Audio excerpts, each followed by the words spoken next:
un vieux sans-abri décide de revenir à l'orphelinat dans lequel il a grandi pour lui rendre l'appareil, mais ceux qui veillent sur l'endroit le découragent en raison de son apparence. Oliver Cross avait 70 ans et avait passé la majeure partie de sa vie dans la rue, passant d'un refuge à l'autre tout en faisant de son mieux pour vivre heureux malgré son sort. Il se prenait pour un nomade urbain, ne restant jamais trop longtemps au même endroit, s'installant partout où c'était possible, y compris sous un pont, dans une maison abandonnée, près d'une décharge, etc. Cependant, Oliver Cross avait quelque chose de spécial. Quelque chose qui le distinguait des autres sans-abri qui erraient dans les rues, c'était un travailleur acharné.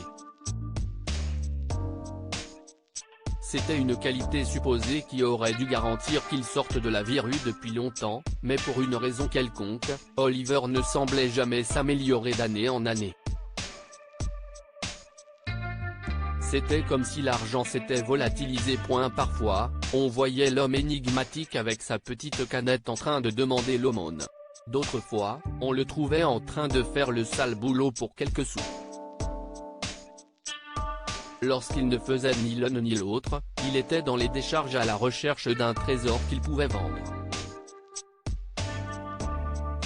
Oliver évitait l'alcool, contrairement à d'autres hommes menant une vie nomade, et sa vie suscitait des spéculations de la part d'autres mendiants et de certaines personnes qui le remarquaient. Pourquoi continue-t-il à mendier alors qu'il peut travailler ? Demandaient certains. Tout l'argent qu'il gagne grâce à ses petits boulots va probablement à la drogue, disaient d'autres. Mais Oliver s'en moquait. Il continuait simplement à vivre comme il l'entendait, en faisant tout ce qu'il pensait être juste, même les jours où tout le monde autour de lui se moquait de lui et l'humiliait, il ne se doutait pas qu'il économisait simplement, mais pourquoi faire ? Cela s'est poursuivi pendant plusieurs années jusqu'à ce qu'un après-midi fatidique, un Oliver à l'allure pénible se présentait aux portes de l'orphelinat où il a grandi. « Que voulez-vous, vieil homme ?» Le chef de la sécurité de l'orphelinat lui a demandé. Il ne voulait pas qu'il passe la porte à cause de son apparence négligée.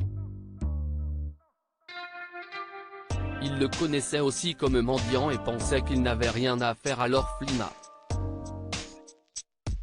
Même après avoir expliqué qu'il avait quelque chose à donner à l'établissement, la sécurité a refusé de le laisser passer. Déterminé à entrer, Oliver a tenté de forcer le passage, ce qui a poussé les agents de sécurité à appeler la police. « Je veux aider, dit Oliver. Comment pouvez-vous nous aider avec une telle apparence ? Aidez-vous vous-même et nous pourrons parler, lui dit le gardien principal. Votre directrice s'appelle Marianne ? Marianne Bredline ? Si est-ce ça ? Demanda Oliver après quelques instants de silence.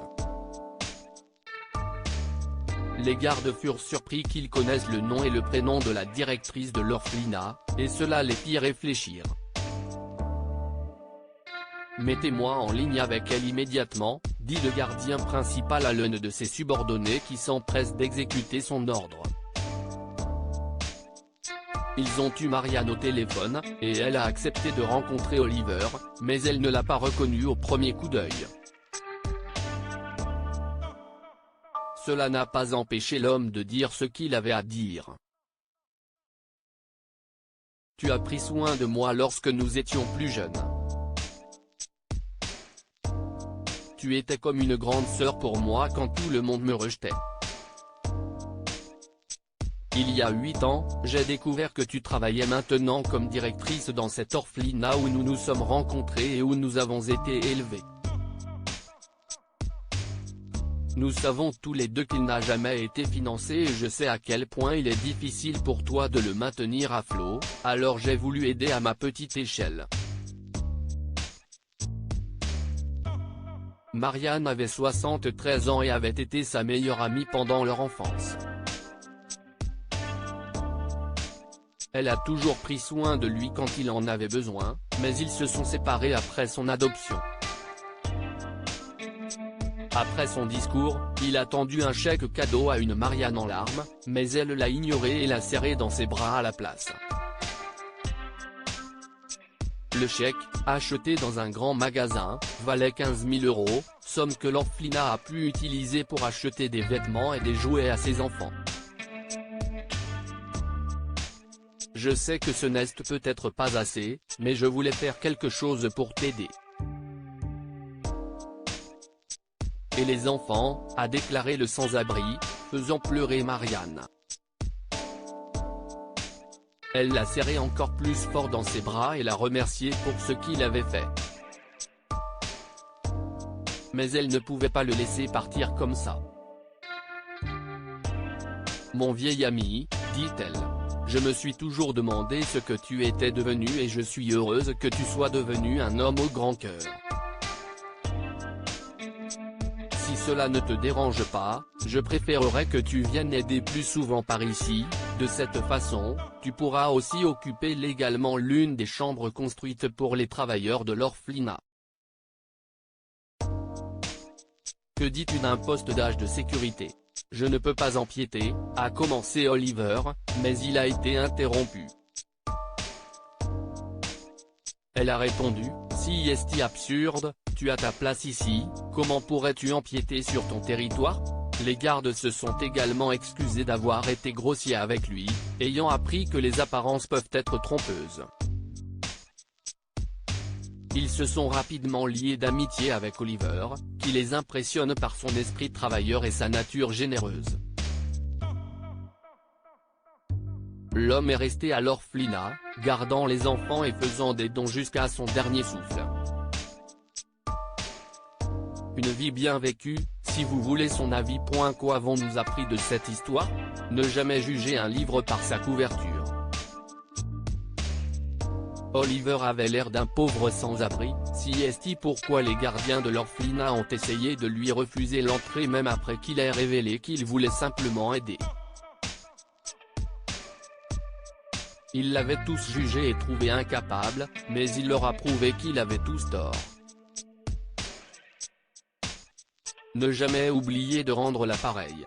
Oliver a reçu des soins de l'orphelinat lorsqu'il était enfant, et cela lui a donné envie de rendre l'appareil à l'âge adulte, même s'il n'avait que peu de moyens. Il a persévéré et a réussi à rassembler suffisamment de choses pour les offrir, et en retour, il a trouvé un foyer. Partagez cette histoire avec vos amis et votre famille pour les inspirer.